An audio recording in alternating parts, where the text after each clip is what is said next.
like up there, and it wasn't a condenser microphone. It was just a normal dynamic microphone. So we had to make something work. Like I said, I wasn't in the recording. I just got the stems sent to me for mixing and mastering. So this mic was there, and the engineer didn't notice on time when it fell. I think it started off well at the beginning. Then it was like that from the beginning. So this is it also from the beginning. So it wasn't like up there. It was like that from the beginning. So that was how he played.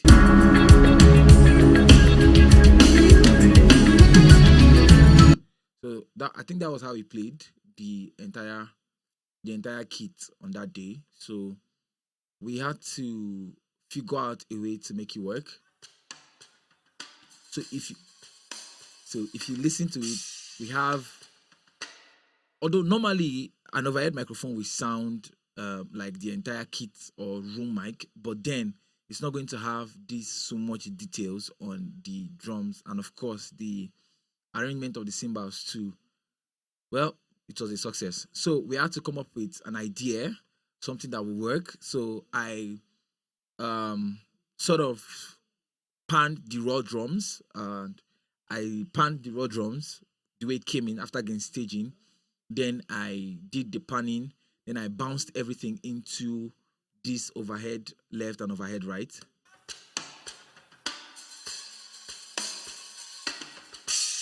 Yes. So because each and every hit from the drums, or how will I put it now? The drums had like there were certain time where the bleeds were happening between the floor tom, the cymbals, and everything. So bouncing everything together or mixing down everything together like that gives it that overhead or room mic kind of feeling. So that was what I tried to achieve with this particular overhead left and overhead right. Then I flipped the phase so we don't get phase issues from our entire drums. Then I'm sending to the overhead boss. So my tom one and tom two, I sent to this amazing tom rack, which is for my tom one and tom two. So I'm using DBX and Pro EQ, simple setup, nothing too serious. Then I'm also EQing. Also, I'm using Pro Q. Same thing for the floor tom, just a little bit of differences on the floor tom, nothing too extra, just little differences on the floor toms. Yep. So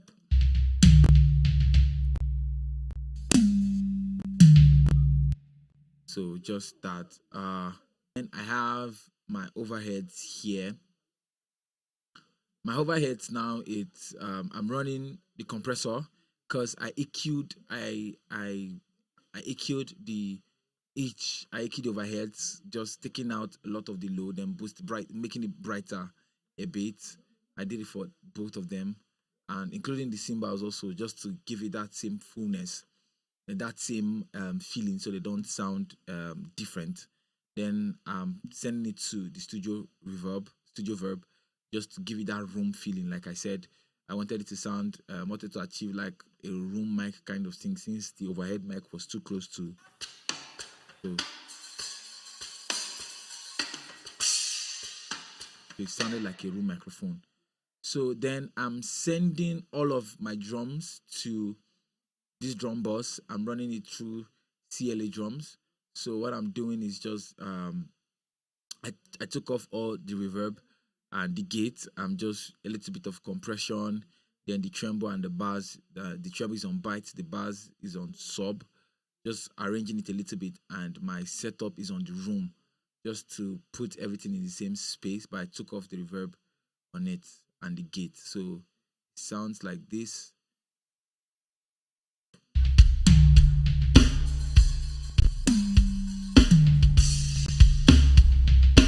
Just to give it that relationship kind of thingy. Yeah. So now what I'm doing also is I'm sending to FX channels. Yeah. So my first FX channel is a stereo imager, which is from Waves S1 stereo imager. Just to kind of put control the stereo width of the entire drums, to put it in a kind of certain kind of parameter. I don't want it to go too far from where I intended it to be, because we're still going to be doing a lot of panning with other instruments and vocals also. So we want to kind of have control. So we're not flipping any of the right or the mid sides, just something very, very subtle and simple. So I have my drums also going into the Abbey Road saturation plugin. I wanted to saturate, like I wanted to saturate this, let the mix and the knob blend be like 100%.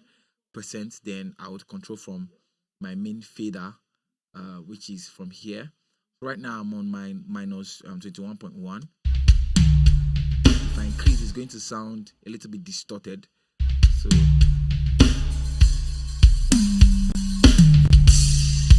yeah. So that's how hard I wanted it to sound. So I had to just blend it in so it doesn't sound too hard. Yeah, but at the same time hard, because if you listen to the song and you see everything, the song is like a war song, yeah?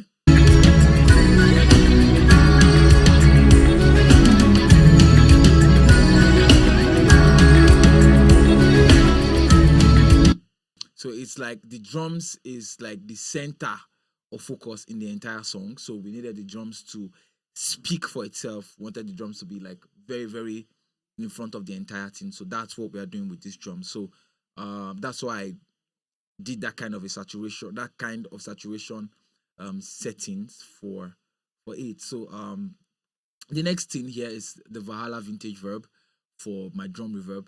I know many of us uses this reverb for vocals, we use it for pianos, we use it for guitars and stuff, but it kind of sounded good when I slapped it on the drums, and my decay is on 2.27 seconds, while my pre-delay is on 19.81 milliseconds. Then my mix knob is at the 100. And I'm doing a low cut about 450 hertz. Then high cut is the way it is. Yeah, I didn't touch it like 800. Just leave it the way it is like that. It sounded good, and the drum sounded cool with the reverb and delays. And of course, I'm going to blend it in with my fader because I left the mix knob at 100%. Then on my entire drum boss, because I have a drum boss for the entire thing, in case I want to start doing automations, I would be automating the entire things plus the reverb. Yeah, so I just slapped a C4 multi-band compressor on it. I didn't do anything. Now, automatically, what I want this to do is just work on its own. When the drum gets too hard in some certain levels, in the mids and the highs and the lows, is going to just duck it down for me a little bit. So let's just see what it's doing. So I didn't know how like to use the C4 before. I would usually slap it on vocals, just put it there on vocals, on my vocals general boss. But I felt like I should just do it for these drums, and so that it's going to give it like an entire blend. So I did, and it sounded cool.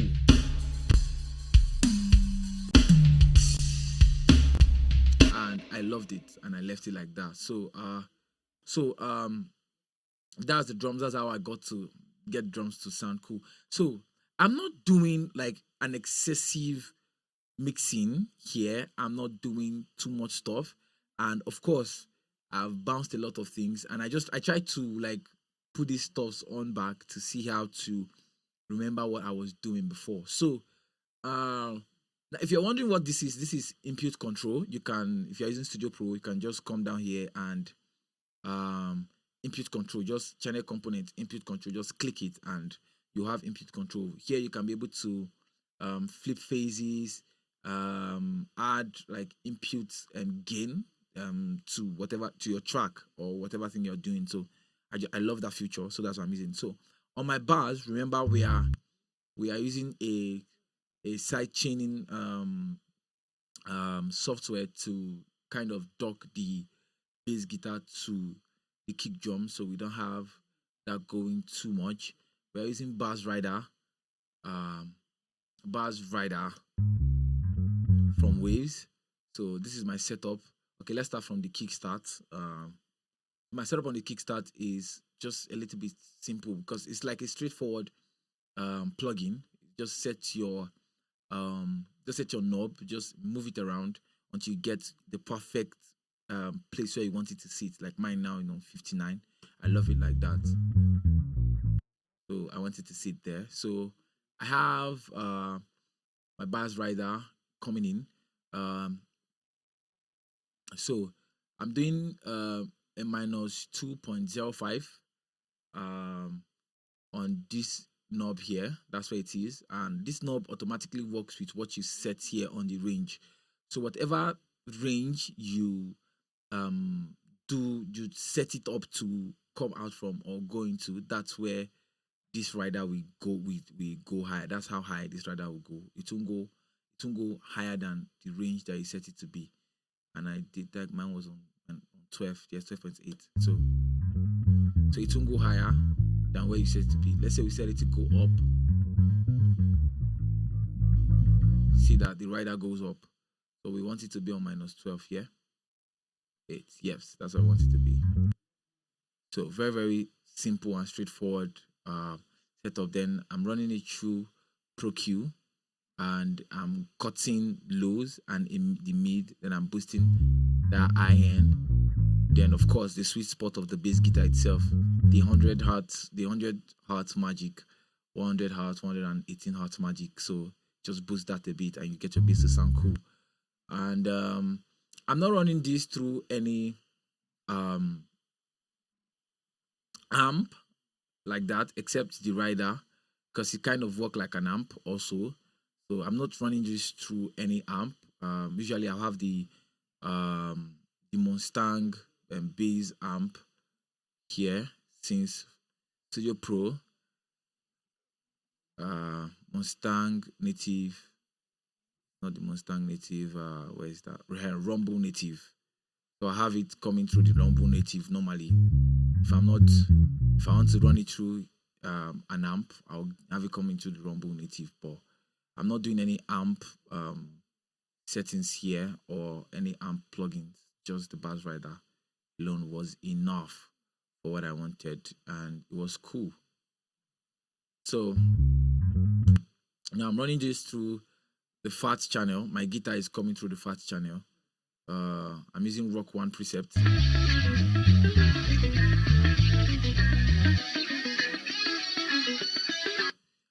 Now I think